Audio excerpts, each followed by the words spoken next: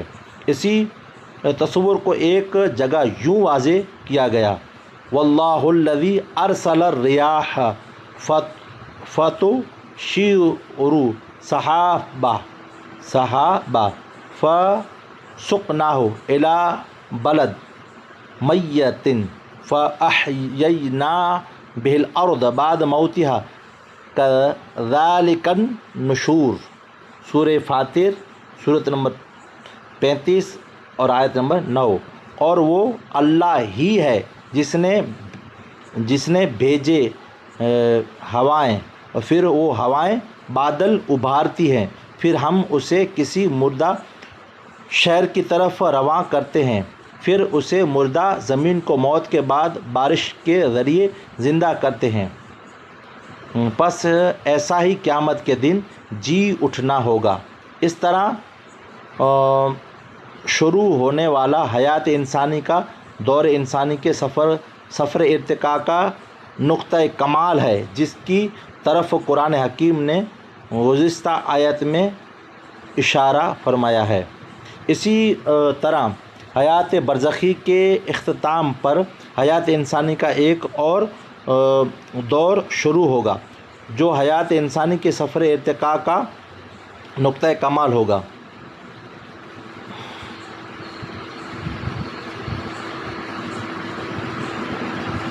قرآن حکیم میں ایک مقام پر تصور آخرت کا استدلال اس طرح کیا گیا، افحسبتم انما خلقناکم عبثا وانکم الینا لا ترجعون۔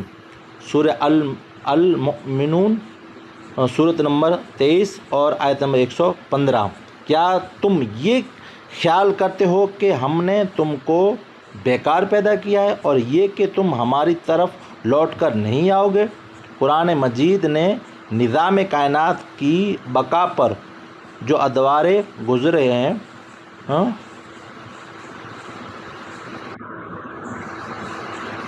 اس تصور آخرت کے استدلال کی عمارت کھڑی کی ہے۔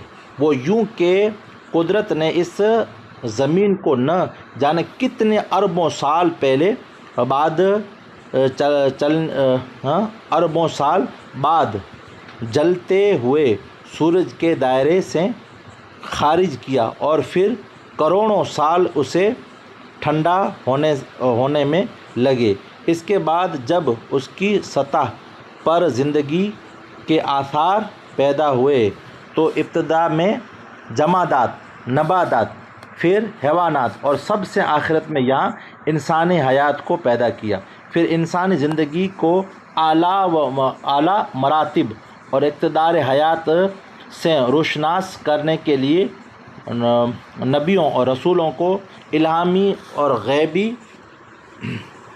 غیبی کے ساتھ مبعوث کیا گیا اور روحانی مدد بھی مہم پہنچائی جاتی رہی۔ یہ قبلہ حضور کی خاص خصوصیت ہے، اس طرح پہلے کے علماء کرام نے کبھی نہیں سمجھایا ہے جیسے یہ کتاب ہم کو سمجھا رہی ہے، کیونکہ قبلہ حضور خود سائنسدان ہے، اس لیے سائنس کو بھی ساتھ لے رہے ہیں تاکہ اگر کوئی منکر بڑا منکر بھی ہو وہ بھی اس کا انکار نہ کر سکے۔ قرآن حکیم میں توجہ طلب نقطہ یہ ہے کہ اس پوری کائنات کو مسخر کر کے انسان کے تابع کر دیا گیا، جیسا کہ ارشاد باری تعالیٰ ہے، اعوذ باللہ من الشیطان الرجیم، وَسَخَّرَ لَكُم مَا فِي الْأَرْضِ وَمَا فِي السَّمَاءِ وَمَا فِي الْأَرْضِ جَمِيعًا مِّنْهُ الجاثیہ سورۃ نمبر 45 اور آیت نمبر 13۔ اور جو کچھ آسمانوں میں ہے اور جو کچھ زمین میں ہے سب کو اس نے تمہارے تابع کر دیا.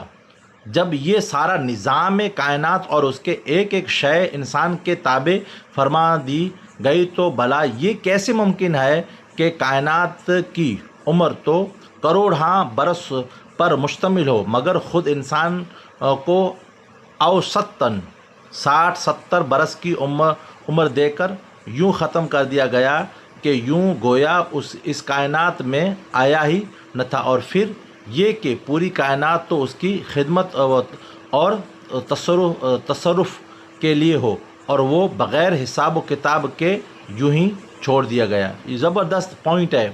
ہاں ایترو